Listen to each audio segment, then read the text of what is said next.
L'ospite di questa settimana non richiede alcuna presentazione.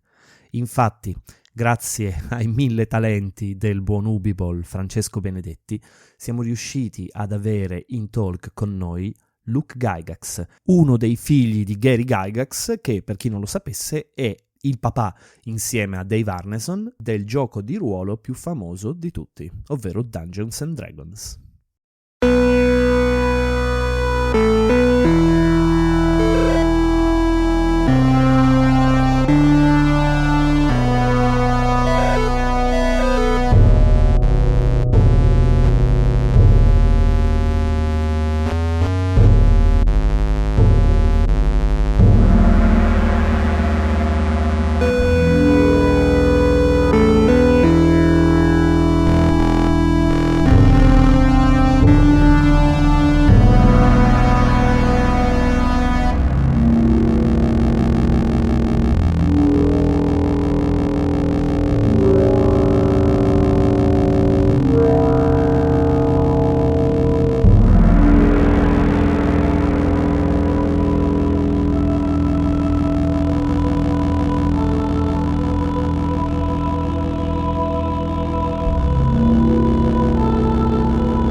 So, again, thank you very much for coming. So we do a replay introduction. So, thank you very much again. And I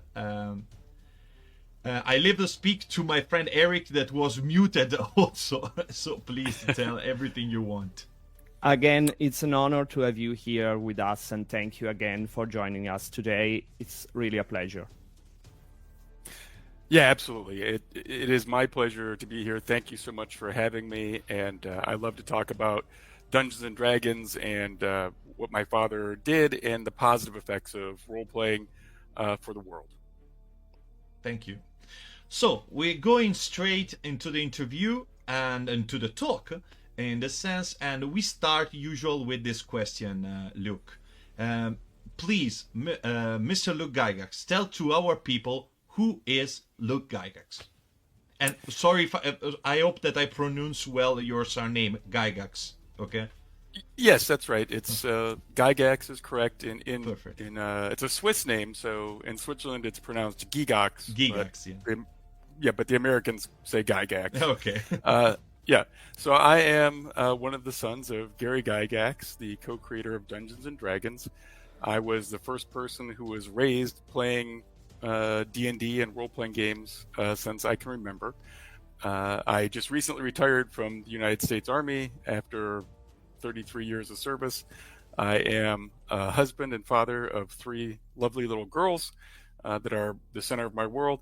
And I also, in the gaming world, I run a convention called GaryCon that takes place in Lake Geneva, Wisconsin. That's the hometown where I was raised, where Dungeons and Dragons was written, and where the first company that published Dungeons and Dragons, TSR, was headquartered for many years. And I do that as a memorial convention to my father, as well as all the other founding fathers who started the role-playing game industry. Since I retired from the Army, I am writing Dungeons and Dragons adventures, and my publishing company is called Gaxworks. That's what I'm up to. That's very good, very interesting to let you know. There's people on the chat that I want to tell you what kind of wonderful childhood you gave us. Your family gave to us. So this is very wonderful. And believe me, there is a sort of a unicorn here in Italy for TTRPGs player. That is the red box. Okay, the red box of Dungeons and Dragons for Italian. It's something that people take on the safe box, like, I don't know, jewels of the aunt or of the grandma. So that's the dimension of love of the original Dungeons and Dragons and advanced one. Absolutely. Go ahead. Yeah, no, sorry. It's become a cult item. Yeah, absolutely. Yeah, the red box is when it really started getting popular, and the artwork was amazing. That's Larry Elmore, who is a friend of mine and still comes to GaryCon. That's the only convention he comes to in the world anymore because he's getting a little bit older. But he is an amazing artist and just a really wonderful man to sit and have a whiskey and talk with. He's got great stories. It's wonderful. This is give us the dimension, the family dimension of what happened into the Lake Geneva and in the years. So this is very wonderful. This is very great because we are usual to consider Dungeons and Dragons something that flies over the clouds, no? But at the end, yes. It's very normal. It's very familiar for you, and this is very, yes. very interesting. Yeah, Larry. So Larry was in the army in the 1970s. He was a tank driver, so he was an armorer. He drove a tank, and then he got out of the army and he was doing graphic design for the army, and he was very comfortable in a place called Fort Knox, Kentucky. Yeah, and he knew. I can't remember who his friend was that he knew. It might have been. Anyway, he did some drawings on the side, like for extra money, and that got the attention of the art director at TSR, and TSR was growing and growing, and they needed good artists, so they offered him a job, and his wife said, "You have a really good job. It's safe. It's with the government. You should stay." And Brian Bloom, who ran TSR with my dad, they called him to come to Lake Geneva, and they said, "How much do you make now?" And I think he said $30,000 or whatever it was. They said, "We'll pay you double." He's like, "Okay, but I also just bought a house." They're like, "No problem. We will sell your house. We'll buy your house and we'll sell it." And so Larry said, "Okay, I can't say no." And that's how Larry came to work for TSR. This is very interesting. And it was worth it. He was worth it. I think it was a very interesting offer. So yeah, absolutely. Yeah, he's great. He's told. I don't know if you have the picture of the red box set, but it has the dragon coming out at you like this, right? Yeah. And Larry was drawing this and drawing it, and it kept getting rejected. Like, nope, it's not right. No, it's not right. And so he said, "Well, what does he mean it's not right?" So he said, "I want to go talk to my dad. I want to go talk to Gary." And so he went to his office, and they were like, no, you can't go in there. He's the boss. And he's like, "But I need to talk to him." And my dad heard, and he's like, "What is it? Come on in." Because, my dad was very down to earth, right? But when you're the boss, people try to keep you away. And Larry tells the story, and he's like, "Well, this keeps getting kicked back, Gary. What's going on?" He's like, "Yeah, it doesn't really, I really want the dragon to come out at you and get you." And so Larry's like, "Yes, I've got it." And so he drew the drawing, and that's how you got the red box. It's very good. It's very funny. It's a very good story. Yeah, Larry tells it 10 times better than I do because he was there. But it is a good story. Just a question for curiosity of all of people over there. There is this story that the first 1,000 copies of the first edition of Dungeons and Dragons was assembled in your father's home by themselves. Yes. So this is true. Okay. Yes. So if you don't know, my dad, he loved war games, but this did not make a lot of money. Very few people played war games back in the 1960s and 70s. It was small, and he had a big family. I'm the youngest of 5, so there was 5 children, and right before I was born in 1970, my dad lost his job as an insurance underwriter, so he had no job, and he decided he talked to my mom, and she said she supported him to write and to pursue his dream to be an author. So he did that, and to make, for a little bit of money, he was a shoe repairman. Yeah. So I don't know if you know what that is, but he fixed shoes when they were broken, a cobbler. Oh, okay. Yeah, so that's not a job where you make money. Yeah. It's very poor. And we had no car. My mom would garden and put food in cans for the winter time, and that's how we would eat. So we were very, very poor. And we bought used clothing, so we were broke. We had no money at all. And so my dad wanted to pursue writing and making games, and he did a good job, but it was just so small, there was not much money. And he found, of course, he talked to Dave Arneson, and they came up with Dungeons and Dragons, and he took it to Avalon Hill, the one big company, and they said, no, Gary, this is a bad idea. It's, we make war games, not kids games with wizards and trolls. That's for stories. That's children's stories. It's not for games. And he talked to another friend who was much smaller, and he also said no. So my dad, who had nothing, talked to his best friend Don Kay, and they made Tactical Studies rules in 1973, and his friend borrowed $1,000 to start TSR and to publish Dungeons and Dragons. So everything was as cheap as it could possibly be, and that's why the first sets are in a wood grain. It looks like wood. That was the cheapest, ugliest box they could buy. Oh. And that's what that was. And then we put stickers on it, right? Because those were cheap. And we put them together because you couldn't pay somebody to do it. So this was all, we were very, very poor. So those first 1,000 sets, that was all they had to borrow money. We had no money. Thinking that today is the most famous and played game, TTRPG in the world, gives the dimension of where it started and in which way it started. So this is very important for us, because on the other side of the ocean, the perception, the idea of what is a Dungeons and Dragons, it's something very, very big, huge, sometimes we find very difficult to understand that it starts with a box, stickers, and families that bet their money in a project that could be very risky, as someone said. But it is very wonderful because from small ideas, winning ideas, it was born one of the greatest one. Okay. We could say that in Italy, if we make a comparison, could be Ferrari. Ferrari is born from a small box, okay? Similar to this story at the end, okay? So that's very interesting. Yeah, absolutely. It is, and it wasn't guaranteed.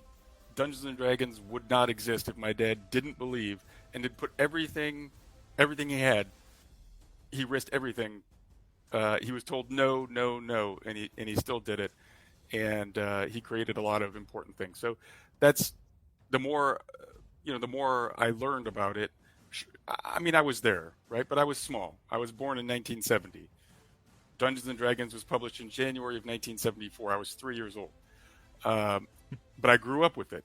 But I didn't realize how important the role-playing game genre was. It created a whole new type of game. And all the work my dad did to make that happen, and all the great, he started the Dragon magazine, which was important at the time. There was no internet, so it's how people would communicate, right? And write forums and things. You had to publish it and print it. So he started Dragon magazine. In 1968, he started a convention called Gen Con, which is the biggest convention in North America now. But it was very important. Those things that he did besides creating Dungeons and Dragons, he was critical to the development of the tabletop role-playing game industry that we know today. And I believe that it was a bit smaller than the huge convention it is today, GenCon. Yeah, it was 100 people. It was 100 people. Amazing. And Yeah, and that was, well, remember, Lake Geneva, where the town is 5,000 people. Okay. That's it. So it's small. Okay. And to get 100 people to come and to get 100 wargamers together in one place, I talked to like Tim Kask and other people, and they're like, wow, that there was more than 4 wargamers at one time any place was amazing. And to see like 100 people was incredible. Like, they didn't know there were so many people that would play games, and they all got to tell how they played games and how they looked at the rules, and new ideas formed. So it was important for creativity. This is very incredible. Eric. Yes. One thing that we really want to know is your personal relation with tabletop RPG, the past, the present, and the future. Your story in the RPG genre. Sure. So I grew up, like I said, in my dad's household, where we created games, and my D&D game, what we would do in our home D&D game was published, right? So that's a different experience than most people have. But for me, that was my home game. So I would play test. The first game I remember playing was The Village of Hamlet. Oh. So, and that was my that's where I had my first character, was a ranger named Otis, and he pretended to be just a regular man that you would hire, a man-at-arms, and he was spying on the players. He was spying on the players for the druid, right, to see if they were good or evil. And so my dad just said, "Oh, you're a man-at-arms, you can roll the dice." And I was like 4 or 5, so I was pretty young. Okay. And but I played that character through that, and then we went adventuring in Greyhawk Castle sometimes, but we also played the giants, the steading of the hill giant chief, the Jarl of the frost giant. I can't remember, the frost giant Jarl, the Hall of Fire Giant King. So I played the giant series, and then we went and did the Drow series with that character. So I made it to 10th level with Otis, and then he retired, and I started a new character, and that was Melf, and I was probably 10 years old then, and I played Melf through Greyhawk, and the module I played the most was probably Sajkanth, if you remember the Lost Caverns of Sajkanth. Yeah. Yeah. So I played that one all the way through. Half the time I just played solo, because I would just come home from school and I'd beg my dad to play, and so he'd be like, "Okay, let's play test this one." And so I play tested that, and then sometimes it would be friends who would come over, and it was people like, I don't know if in the 80s, a guy named Francois Marcelo Freudeval was kind of the French D&D guy, and he worked for TSR, and he lived near us for a while, so he would come and play, and then just local kids that I knew, my friends, also played and play tested, so that was a lot of fun. So through that, I got to do things like create monsters and spells that became part of the game. So the Bullywug, if you remember the Bullywug. Yeah. Oh, sure. Yeah, absolutely. Right. Yeah, so I created that with my dad. Again, I was just a boy. I was in the backyard, and we had a creek, and I was watching tadpoles and stuff. I was like, wow, wouldn't it be cool if there were like little frog guys? And so we just talked it out with my dad and wrote it up and put it in the book. I made Melf's Minute Meteors and Melf's Acid Arrow, which were spells I made because I needed them. Like I said, I would adventure alone, right? Because I was the youngest. My brothers and sisters were mostly gone and out of the house. But I played a fighter magic user, but I was just one person. So if you open a door in a dungeon, right? If you're doing a dungeon crawl, and let's say there's, brigands or bandits or orcs, and then they might have a shaman or a wizard who's with them, right? So they're in front, and you have to fight them, and the wizard is throwing spells at you. So I didn't like that, right? And I wanted to, how can I stop the spellcaster? I can't get through. So I said, okay, well, how about if I in first edition, if a spellcaster takes damage, they can't cast a spell, right? If their spell is ruined. So I said, okay, if I can just pour acid on them, that will burn the whole time, and they can't concentrate to do a spell. But there was no way to do that with a real arrow, right? That doesn't work. So I had to make up a magical solution. So I had to study and spend time and gold pieces to study and create the spell, and we did. And so the idea is you cast the spell. So you find a spellcaster, right? You throw that on them, and then if they fail, if you hit them, they're going to take damage for 3 rounds, 4 rounds, and then you can fight and make it through there without them putting magic missile and charm person and burning hands, all that stuff on you. So that was why I did Melf's acid arrow. So it's very useful for first edition. It's okay in 5th edition, but not as good, right? Because different rules. Mm-hmm. And then Melf's minute meteors. It's an easy one to figure out how that came about. Everybody, when they turn 5th level, what's the one spell the wizard wants? Everybody loves this spell. No? Yeah. Fireball? Yeah, Fireball, absolutely. right? Fireball, yeah, it's the Absolutely. spell. Oh, That's all you want. I think So it's I love the most famous or infamous for his side effects. Right. Yes. So I was, I was a boy, and I was like, yes, Fireball. And so I'm in Greyhawk, and Greyhawk dungeon, and I kick open a door, and there's an ogre, and I got initiative. I was like, all right, I got initiative. And I was like, how big is the room? And my dad's like, it's a 30 by 30 room. I said, great. I'm in the doorway. I can throw the Fireball into the room. No problem.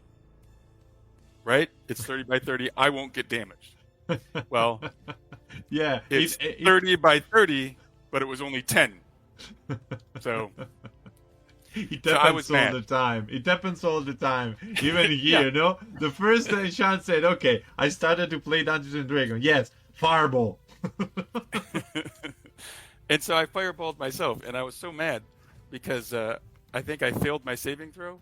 And my dad played, if you failed your saving throw, you had to go down your character sheet, and everything you were wearing had to make a saving throw, right? And if it didn't make it, it was gone. It was destroyed. So you could lose a potion or a scroll or whatever it was. It was a lot of work.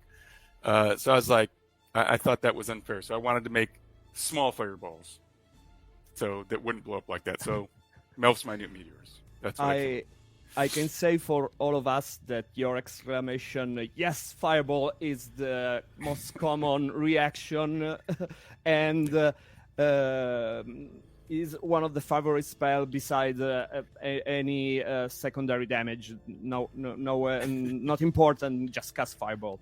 Yeah. If you allow me, after finish of this talk, I think that I will cut where you see Fireball, and I will put as my alert, here on the channel, absolutely. because it's something that is not happen every day, There is nothing it's more that says D&D than Fireball. yeah. That's true. Yep, that is true. Okay. We all love Fireball. It's a great spell. I make a very brief and synthetic translation for the people that does not speak English in our chat. Very quickly. Ok ragazzi, abbiamo fatto un breve excursus su quello che è stato per lui Dungeons and Dragons. Faccio questo discorso per chi è che non è avvezzo a capire molto bene l'inglese. Quindi per la famiglia Gygax Dungeons and Dragons è una cosa di casa. Cioè suo padre era un carrista nella seconda guerra mondiale, per cui è tornato a casa, aveva la passione per Wargames, si è messo insieme a tutto quanto il gruppo di quelli che hanno creato a Lake Geneva, che è un posticino da 5.000 abitanti, non di più. Hanno creato questo gioco che ovviamente era un po' visto non troppo bene, perché hanno dovuto investirci tutti i loro risparmi e all'epoca non esisteva niente di simile a quello.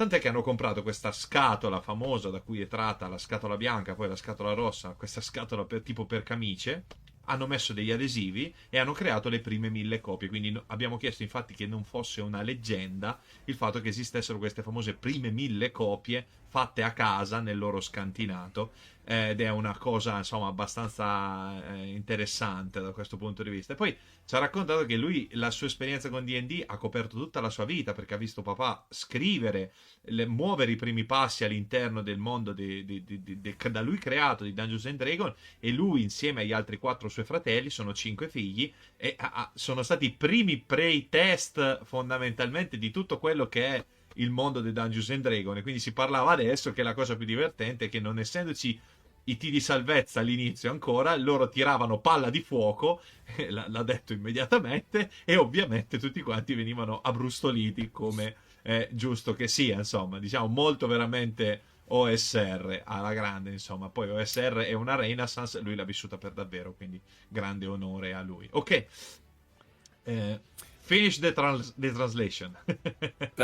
You must be tired. That was a lot of quick translating. No, absolutely. It's a pleasure. It's an honor. I hope that everything happen every day. So that was my childhood, and I was, around gaming all the time. So I would playtest things, modules. I played the first barbarian class when my dad was making up barbarians. I playtested that with him and rolled it up. He just told me, take 8 six-sided dice and then 7 six-sided dice, and that was like strength and constitution and dexterity. 8, 7, 6.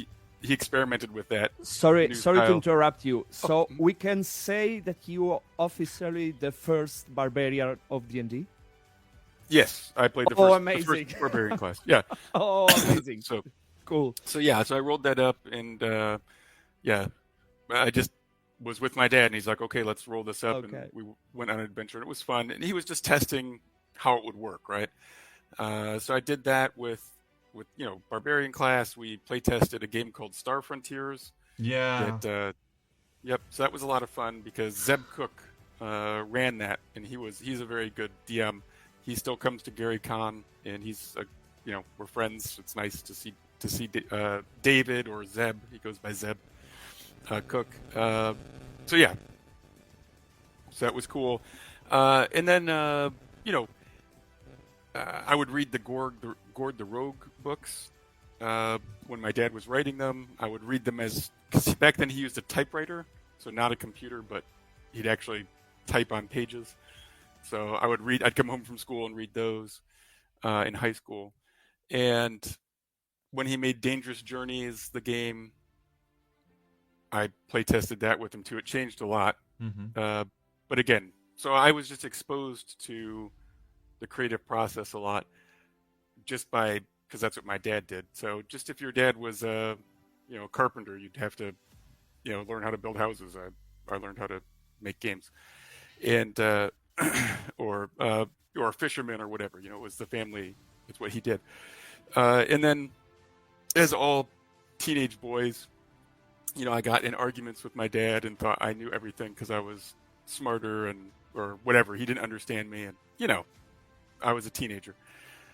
So I left home and I joined the Army. Oh, so my dad lost. For people who don't know, Mm-hmm. So my dad started TSR with his best friend Don Kay in 1973. In 1976, I think, 1975 or 1976, Don Kay died of a heart attack. Yeah. He was only 36. He was very young. Mm-hmm. So it was unexpected. And my dad had to bring in different people who had money, right? Because there was no money. They were just building the company. So TSR and D&D was very popular, but the company was not managed well. So they had a lot of trouble, money trouble, right? And eventually they brought in more people to help. You can read a book on it that's pretty good. You can read Game Wizards by John Peterson or Empire of Imagination by Michael Whitwer, both really good books that talk about that. But my dad lost his company in 1985, and he had everything was with the company. The rights to Dungeons and Dragons was with the company. So he had no rights to something he created and was his life. So that was a hard time for everybody. But anyway, so I left and I joined the Army because I thought I wanted to be my own person, right? and have Right. my own identity. And so I did that. And, you know, as I got a little bit older, I went to war and stuff, I got, my dad and I talked, and we became very good friends again. He was my best friend in high school. Then, you know, you want to be your own person, you fight a little bit, Yeah. and then you kind of come back together, right? Hopefully in life. And so I was very close with my father until, you know, from probably like 1993 until, you know, he died in 2008. We'd talk often. I played in his D&D game, you know, went out all through college and all that sort of stuff. Or it wasn't D&D, it was Legendary Adventures, his newer games. But yeah, so even though I did other things, I would still play games and be around my dad and help out and play test. And for me, I didn't really get back into role-playing games creatively until my father passed away. I did The Lost City of Gaxmore in 2000, and my dad, with my brother Ernie, and my dad helped and play tested our module, which was fun. So that was good. I got to Dungeon Master for my dad. Oh, So it was good. It's Inverted wonderful. Yeah. In my Change of Go ahead. testimony.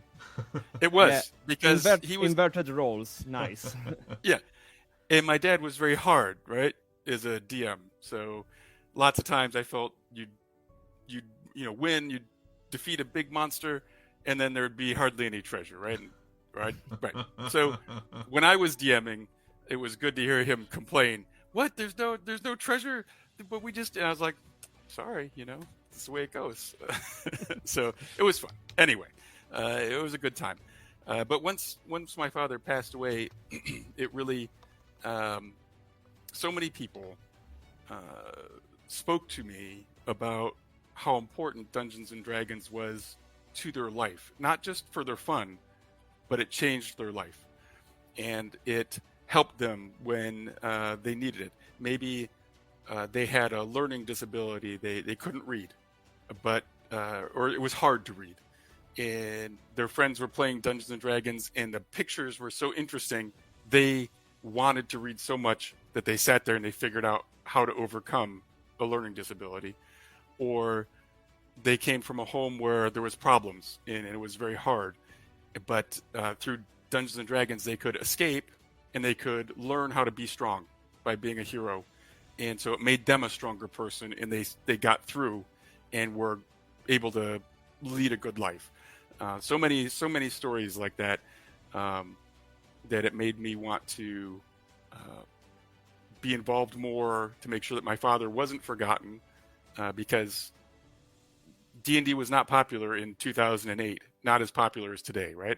Now it's popular, but back then it was only, 1 million people worldwide, 2 million people worldwide played.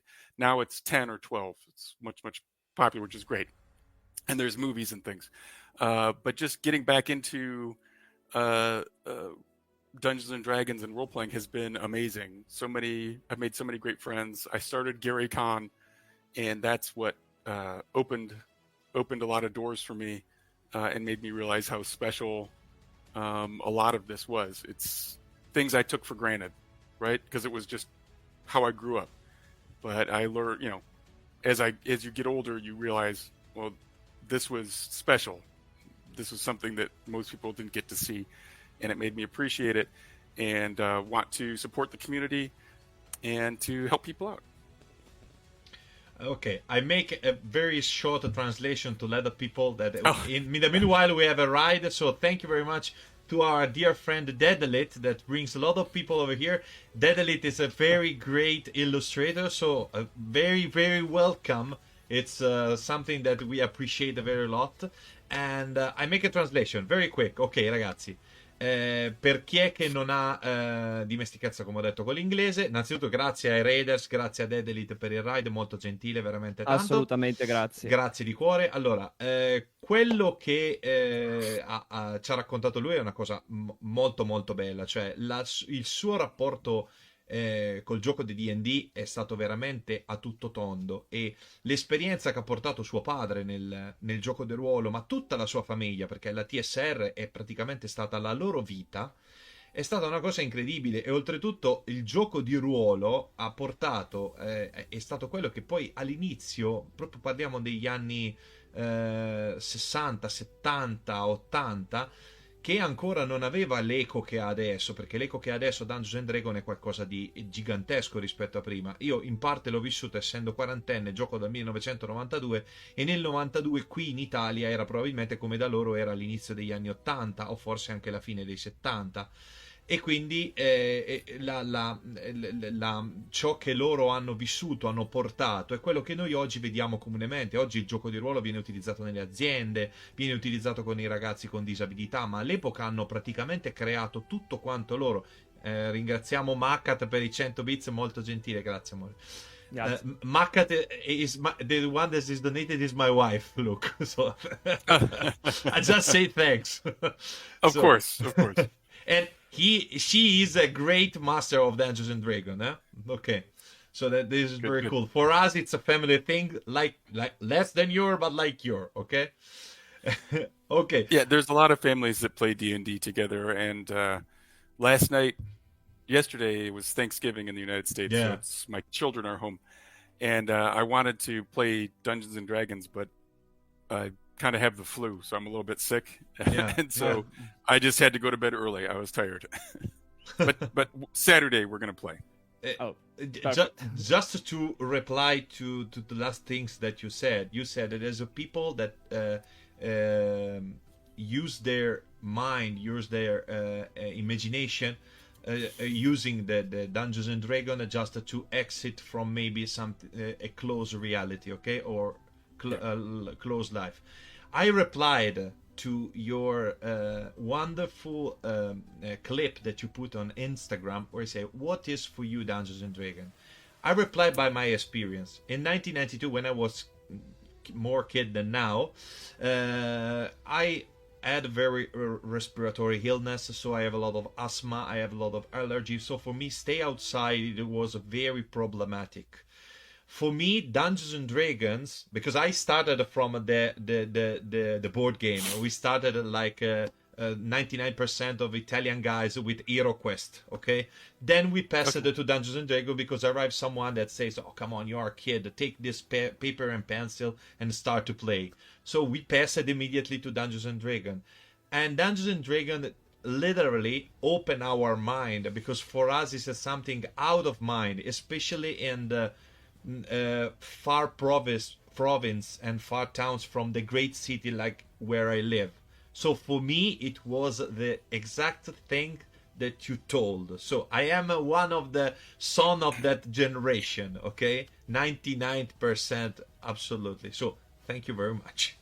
This is the only thing that I can say.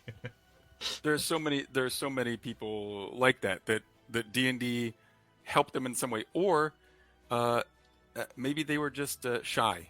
It was so hard to talk to people. But in the game, you're not, I'm not Luke. I'm, the barbarian. I'm strong. I can do whatever, right? So you learn how to do that, and it's so important. So besides, even just let's say you don't have a problem or a difficulty, role playing teaches you how to talk to others and convince them that your ideas are good. It teaches you leadership skills. I think it helps your vocabulary and your math and little things like that too. But it really does have skills. You get to practice skills that are valuable later in life. And so I think it advances you. It helps you, like school can. And a lot of creative people learn that they love creating stories because they were dungeon masters, and they learned how to create stories, and they had hundreds of hours of practice creating stories, and they learned what works and what doesn't work. And so they are better than other people when they start their job, right? Of writing stories or making video games or whatever it is. Eric.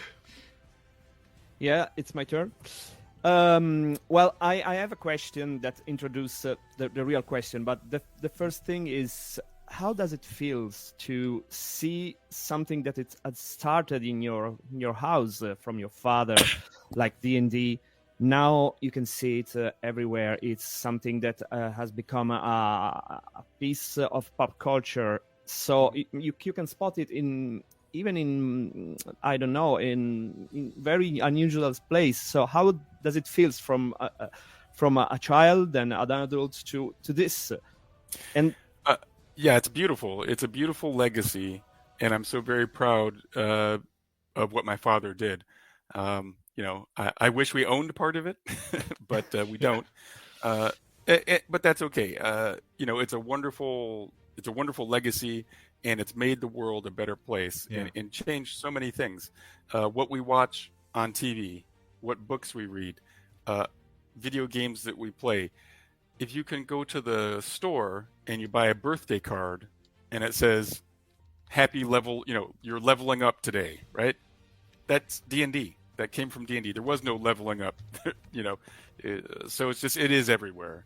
And mostly I'm very proud that I have this special, connection to it, and that it came from my dad. So it's amazing. So the important question is obviously, what are your projects now on the tabletop RPG? What are you doing now? And if you can tell us the future projects. Yeah, so through Gygax, my company, so gygaxworks.com, I'm publishing adventures set in my world of Okarim, which is a setting that had a great cataclysm fell upon it, and so there's ancient ruins with powerful magic items to be discovered, and lots of in a sandy, deserty wasteland. So it was inspired by my trips to Iraq as a soldier, and influenced by culturally a little bit from my wife and her stories and readings, my trips to Morocco, because she's a Moroccan person, and just a fun fantasy world. So I'm writing some adventures now for 5th edition with a friend of mine named Matt Everhart, and they're available, the Ayeshin Tufi and Hardishin Tufi. You can get those digitally right now. They're only in English. I don't have them translated to Italian, so sorry about that, guys. No problem. I will do it. Right. Don't worry. Okay. You can translate it. Yeah. And then we're writing the third one now it's a 3-part series. Ayeshin Tufi, Hardishin Tufi, Fadishin Tufi. So I'm doing that, and we're also working on a new game setting that will use the everyday hero rules, which is 5e modern. So it's called Strange and Grim, and it's a diesel punk adventure, diesel punk game. It takes place on the world of Baynor, and there's fantasy races, there's weird technology and magic, and it's all fused together. So if you like movies like Sucker Punch or Sky Captain in the World of Tomorrow, you'll like that setting. Oh geez, there was a great anime which I'm forgetting what the name of the anime is. I'll think of it later. But yeah, that one's going to be a lot of fun, and it's a genre that people don't do as much. So I think it could be a lot of fun. So that's what I'm up to. That and running GaryCon. GaryCon happens every March in Lake Geneva. We do get some Italian people who come to Lake Geneva for GaryCon. Not often. But we do get a couple Italians have made the trip, a couple Australian people, we've a guy from Thailand who comes, so it's an international. They all fly into this tiny little town in Wisconsin, which is not a place people usually visit when they come to the United States, but it's a lot of fun, and we play games and celebrate and have a lot of fun at GaryCon. It's just maybe 2,000 people, and we spend 4 days gaming. And we get lots and lots of great guests. So if you want to come and see anyone from, like I said, Larry Elmore or Tim Kask, will be there, to guys like Mike Merles from 5th edition. Joe Manganiello comes most years. it's just a good time. You never knew who you're going to see at GaryCon. Absolutely. Ok, I make a little bit of a translation, ok? Just a little Okay. bit. Ok ragazzi, allora, ci ha parlato ovviamente di quelli che sono i suoi progetti. Lui ha fondato la Gygax, che è questa compagnia che ha fondato con un suo amico, e anche lui game designer, e tra i tanti progetti, voi vedete addirittura un'avventura che avevano scritto proprio a Lake Geneva, che è la loro città fatta per richiamo di Cthulhu, e hanno creato questa ambientazione dieselpunk per questo gioco che si chiama appunto Everyday Heroes. Everyday Heroes è un set, è una sorta di regolamento adattativo che si può, un po' tipo Fate accelerato, che si può più o meno mettere a disposizione per ogni tipologia di gioco. E infatti ha avuto qui in Italia, non ha come dire, non ha una traduzione italiana, però è stato moddato per un sacco di lore, ad esempio per quella di Highlander o per quella del 1997 Fuga da New York. Lui ha scritto un'ambientazione, tra l'altro open source, anche carina, l'ho anche letta in anteprima, insomma l'ha anche kickstarterata, che appunto è un'ambientazione dieselpunk, quindi molto futuristica, un po' alla Sucker Punch, e secondo me è estremamente interessante. Tra l'altro funziona con i meccanismi della quinta edizione di D&D. Poi ci ha parlato ovviamente di quello che è il suo gioiello, che è la GaryCon, cioè la convention che loro fanno proprio a Lake Geneva, dedicata alla sua famiglia, a suo padre, a Gary Gygax. E insomma è iniziata come una riunione di amici, adesso è diventata una fiera internazionale in cui fanno più o meno la corsa tutti per poterci essere presenti, anche alcuni italiani. So che c'era stata della gente in passato, gente che conoscevo, mi hanno detto che è un ambiente bellissimo, si respira gioco di ruolo al 150%, per cui se qualcuno vuole andarci non ci sono problemi. E la cosa carina che diceva, che appunto è divertente il fatto che tanta gente si riunisca in un posto alla fine Sì. abbastanza piccolo nel Wisconsin, cioè è una piccola realtà di provincia, 5.000 abitanti, quindi voglio dire, però appunto bello, attira i fan. I would like to tell that here in Italy we have one of the greatest convention worldwide called Lucca Comics and Games, and we have as guest this year your friend Metzer. That is a guru for us, and this year I saw very long queue just to say thank you very much for everything like happened in the past.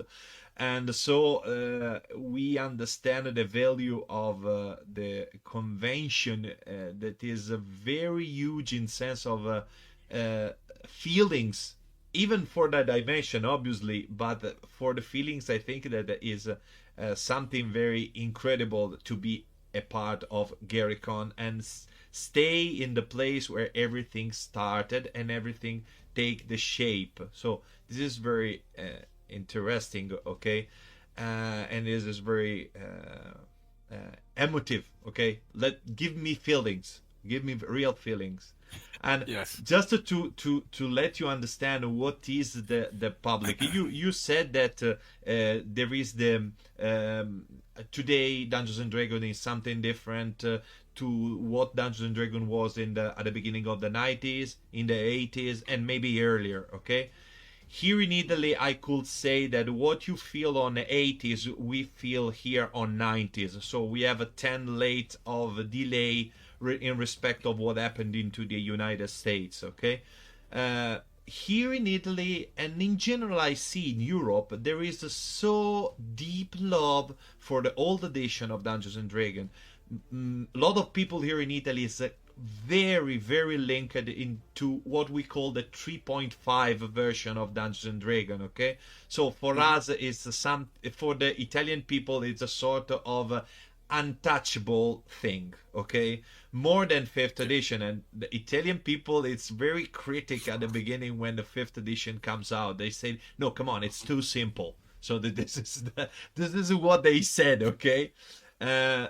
And moreover, I could tell you another thing. In Europe, thanks for big companies in Europe for tabletop games that maybe you know, Free League and Free League Publishing, there is this movement called OSR, so Old School Renaissance, that is point very much to the first and second edition of Dungeons and Dragons, due for the rules that now are no more trademark on it. Okay, so this movement became so huge that I think that even a free league does not understand why.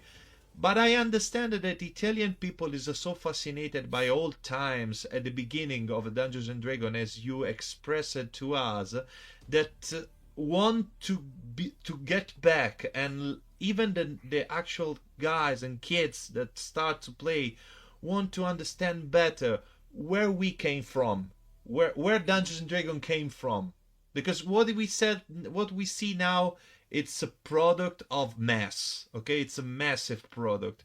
We would like to see what happened when the box comes out. Okay, we would like to have these feelings. Yes, and I would say that's not unusual. There's OSR movement here in the U.S. is very strong. Free League does some great stuff. Do they do Old School Essentials? Yeah, Old School Essential. Yeah. So there's Old School Essentials. There's Dungeon Crawl Classics, Castles and Crusades. Yeah. These are all older style games that look backwards. Hyperborea, Astonishing Swordsman and Sorcerer of Hyperborea. All those are capturing basic or advanced Dungeons and Dragons, right? And then of course Pathfinder is the big one for 3.5. And that's fine. There is no right way to play D&D for me. Yeah. The way that you have fun with your friends is the right way to play D&D. That's the I don't like people saying you can't. This is the right way. No. This is the perfect reply that everybody I will expect. So thank you. Yeah, and I think it's great. I enjoyed playing Old School Essentials. In November, I played Old School Essentials. I played 5th edition. I wrote 1st edition. I wrote 1 3rd edition. I was not so good at it. It is more complex. There's a lot of rules, so you have to know them very well, or have very good editors who look for all the to make sure the mechanics work perfectly, because there's a lot into it. I prefer. I'll play. I know Advanced Dungeons and Dragons. Yeah. That's what I grew up playing. So for me, that's very easy. So I can play that all day. That's no problem. Fully agree. I ran Tomb of Horrors at a convention a week ago, which was fun in 1st edition. But then I also ran my 5th edition modules, and I had a lot of fun. I ran like six groups through my modules, and I had so much fun doing it. So it's not the rule system, I think, that is fun. It's you create the fun, right? 5th edition is meant for everybody to understand quickly.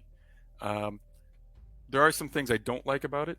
I think that it is everybody's equal. They're all like the fighter was strong in 1st edition. At 1st, 2nd, 3rd level, they were strong. The wizard, magic user, was weak. Then 5th level, right? The magic user starts going up, and the fighter is less. Right? So it's uneven, but that was part of the game that was neat, that was fun. It made it different. 5e, whatever you are, it's kind of smooth. Everybody, I can throw my cantrip and do 1 to 8 damage. I can use my longsword and do 1 to 8 damage, right? So it's all kind of the same. I'm a rogue. I get extra damage all the time. There's no backstab. It's as long as somebody's fighting them, I get extra damage. So it's a little easier. Very, very hard to kill somebody. So I feel like the risk is lower, which makes your excitement lower. Just like when you're reading a story, if there's no tension, or watching a movie, oh my God, what's going to happen? Are they going to make it? Are they going to win the game? Are they going to survive? That's the drama, right? That's what you need. Absolutely. And if there's no drama, you don't get the excitement. So that's the thing I would worry about. But millions of people are playing it and having fun. So, are they wrong?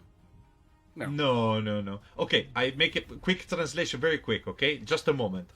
Allora, il discorso è molto semplice. Lui ci sta dicendo, innanzitutto ha detto forse la frase più bella nella storia del gioco di ruolo, ovvero la versione di D&D che è migliore giocare è quella che vi diverte di più. E questa è la frase che possiamo incorniciare per i prossimi 150 milioni di anni, ok?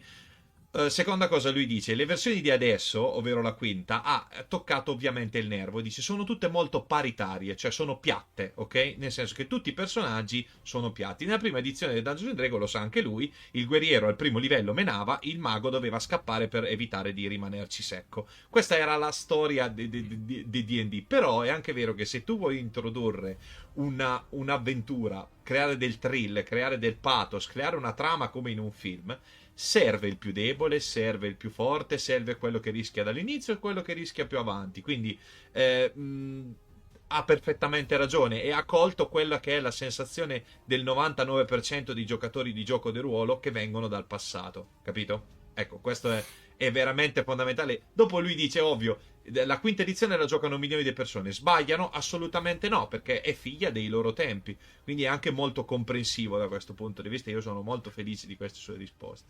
Eric, vuoi aggiungere qualcosa? No, direi che ha Ok, sintetizzato perfetto. Perfetto, ok, allora andiamo avanti. I have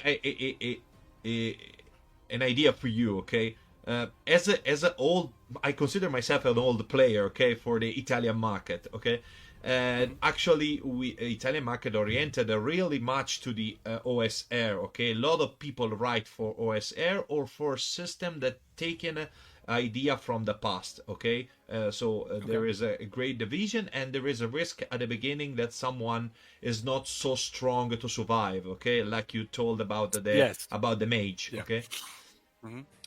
We have as guest Mr. Grant Howitt a couple of weeks ago. He's a game designer. He's an expression of what is the movement right now more than OSR. So Morkborg, for example, and every game that are linked with that. Morkborg at the end is a great tribute to the work of your father. Okay, I said our because I consider our father at the end. Sorry. Morkborg was really a great tribute for the work of your father, and introduce again what you told me some moments before. So the question of a presence of weak classes, not because the game is not made well, just because if you want to introduce some thrill, some lore, if you want to make a adventure that has a sense, you need to have someone that at the beginning it's not so good and risk to not arrive to the next episode. So that's the way. The difference between this and what the people play of millions and millions right now, so D&D 5th edition, is that probably today it's more spectacular. It is Dungeons and Dragons that goes out from the boxes and going to the television. It became mainstream, so it lost many things. And today you need to have a content that have absolutely plain, okay, no chance for evil ones, but the evil needs. So this is the force of Morkborg that reintroduced the evil character to be evil. Because playing evil is important in role play. You can nobody said I make a party of people that everybody are happy, okay? Because it's not Dungeons and Dragons. It's probably like a something for the kids of 1 year or 3 years. Dungeons and Dragons may introduce something that it's evil, okay? If we speak with Xanatar, we cannot expect that say, okay, welcome, take a beer. No? Yeah. That's the point. Yeah, absolutely. So Dungeons and Dragons teaches you about life, I think, and getting to explore sides that aren't necessarily good is okay. I tried playing evil characters, and I'm just not very good at it. I don't like it.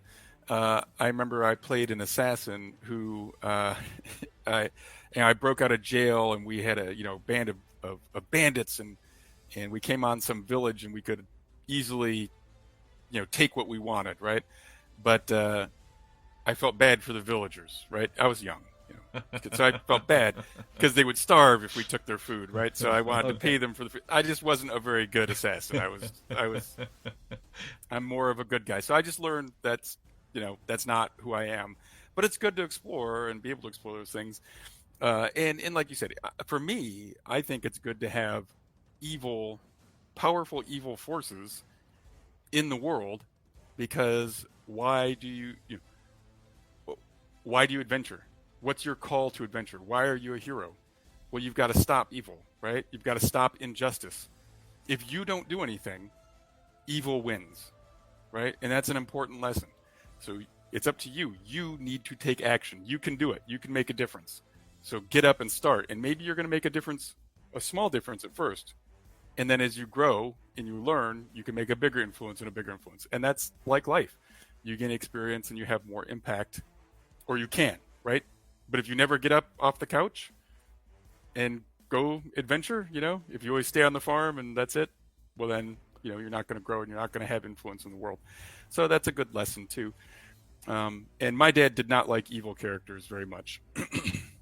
This is a great lesson that you are giving to us. We are listening. I think that there is 1,000 people that is listening to what you are telling us. It's very important. So please conclude. But I tell you that it's a lesson for us. Yeah, absolutely. And it's the hero's journey, right? It's what we all love. It's the stories that humanity loves. There's something. We all have a special power, right? We're special. We're unique in a way. We all want to feel like we're unique, right? Like we have something to give the world, something special. And on that call to adventure, it's up to you. You're pulled into the adventure. You have to do something to stop an evil force that's going. And sure, this is stories, but in real life, you can find your cause and you can stand up for what is right and what you believe in and make a difference. And that's why Dungeons and Dragons, one of the reasons why Dungeons and Dragons is so important. Fantastic. Eric, I have. We're going to the conclusion, Luke. Yeah, we respect the time question. that we agreed. A final question. You can answer quickly if you want. Me and Francesco are older player, and so I'd like to ask you, as a game designer, as a player, one of the first player of the D&D, what advices can you give to the new generation, the new player, because they are the future. They are those who one day maybe they will create something for the RPG community. So if you can give them an advice, what will it be? First, have fun playing the game. Build. It's a wonderful way to build friends. Take the time. Life gets busy. Take that time to meet with your friends if you can, face to face, and play games. If you can't use video, that's good. Don't be afraid to try new things. My dad. Everybody told my dad he was crazy, right? And he had no money, but he believed in. He loved fantasy. He loved medieval, right? So he created this game, these crazy rules, and no matter what, he did it, and it was his dream, right? And he got very lucky, right? Not everyone gets that lucky, but you might be. The person who made Magic the Gathering, Richard Garfield. I admit, I saw Magic the Gathering in 1992 when it came out. I thought it was dumb. I was like, who wants to play this dumb game? I would not. It's cards. That's garbage. I don't want to collect cards. That's what a dumb idea this is. I was wrong. It's a very popular game, right? It's bigger than Dungeons and Dragons. So, somebody may tell you, somebody may tell you it's a bad idea. If you believe in it, it's your dream. Don't listen to them. Keep pushing. Change it, refine it, and keep going, because you never know. You might be the next big thing. Thank you very much. You told us that you do not feel paladin. Believe me, you are the perfect paladin. Believe me, you are the perfect paladin. Absolutely. You were paladin of our talk. So thank you very much about that. If I can add you just one thing, is that the miracle it happened again, because Dungeons and Dragons, for all the people during the lockdowns, it's the the great way to goes out, to be out, to feel ourselves not surrounded by walls, but open to all world. So the miracle comes again, repeats and repeats. So again, I think that the word is a very great depth with the family of Gygax. So thank you very much. Thank you so much for having me. I appreciate it. You guys have a good evening. Thank you very much. Thank you very much. Sorry for a few minutes that we Oh, delayed. fine. No problem. Thank you very No much. problem. Goodbye, Luke. Thank you. Thanks, Luke. Bye. Take care, guys. Bye-bye. Bye.